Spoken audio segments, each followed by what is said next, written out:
In 1969, when the Apollo 11 mission first landed humans on the moon, it was hailed as the most optimistic act of the 20th century.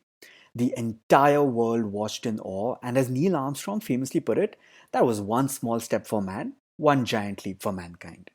Fast forward to now, we are entering an age where billionaires will be able to wake up and say, you know what? I'm just not feeling it today. I need some space. And actually blast off into space. The day is not far away. Space tourism is happening, and billionaires are scrambling to make it happen. The three biggest contenders in this race are not nations like in the 20th century, but mostly tech entrepreneurs Tesla's Elon Musk, Amazon's Jeff Bezos, and Virgin Group's Richard Branson. Each of these billionaires has a space venture of their own through which they are trying to commercialize space travel. Thanks to them, we'll soon be seeing the ultra rich and wealthy going on spacecations, and perhaps even on trips to the moon and to Mars. Could this be the biggest optimistic act of the 21st century and the world will remember forever? What a time to be alive. This is Siddhant, and welcome to another episode of Let's Do Shots.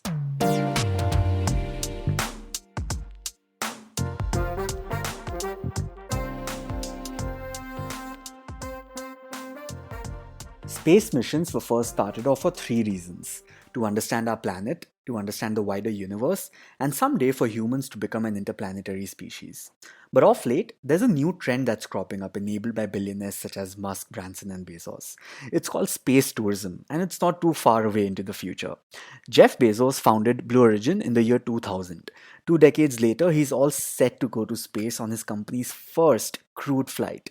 He'll be joined by his brother, Mark Bezos, the 82-year-old trailblazing aviator Wally Funk, who will finally go to space 60 years after passing her astronaut tests, and a mysterious bidder who paid $28 million for a seat next to them. But before Bezos, Richard Branson plans on going to the edge of space in his own Virgin Galactic spacecraft, beating the Amazon founder by just a few days. When asked if he was trying to edge out Jeff Bezos on purpose, he replied with a "Jeff who?" with a straight face before laughing. Musk did this in an interview a few years ago when asked about Bezos as well. While Musk hasn't announced any plans of going to space himself just yet, his company plans to send an all civilian crew to space by the end of this year. SpaceX is Elon Musk's space baby. Its Dragon capsule was the first commercial spacecraft to deliver cargo to and from the International Space Station, something it has been doing since 2012. In 2020, SpaceX became the first private company to transport people to the International Space Station. If you go to SpaceX's website, you'll actually find four human spaceflight options you can explore and potentially even book for the future. One takes you to the Earth's orbit, another to the International Space Station, one to the moon, and finally there's a flight to Mars as well. It's no secret that Musk has ambitions of building a self-sustained human colony on the red planet by 2050. He has even gone as far to express his wish to die on Mars. According to SpaceX, the journey from Earth to Mars will take about 6 months. Musk wants to shuttle people to the neighboring planet for $500,000 a ticket, with loans available that could be worked off. Blue Origin 2 is developing its own moon lander in hopes of sustaining human life on the moon someday.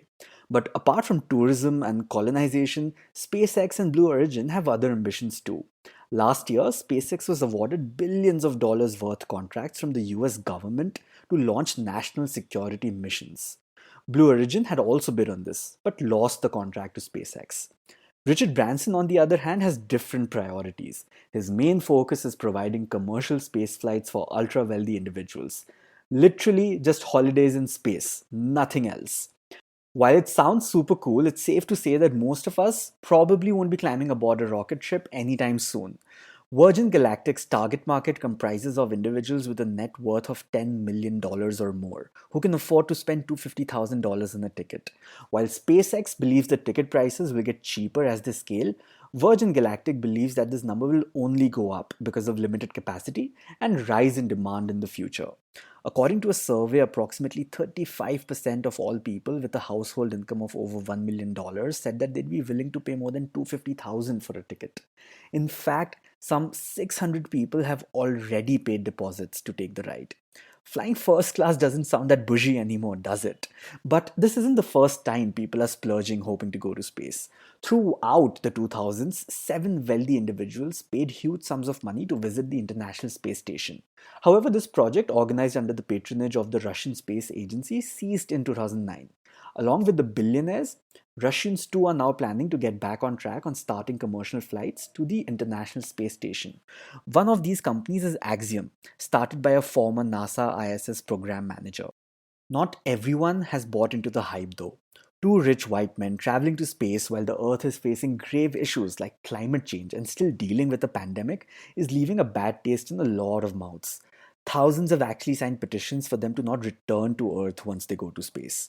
How things will pan out, only time will tell. But it's interesting how NASA isn't the most exciting name in the game anymore, and that exploring space is not about national pride, but becoming the ultimate status symbol for the uber wealthy.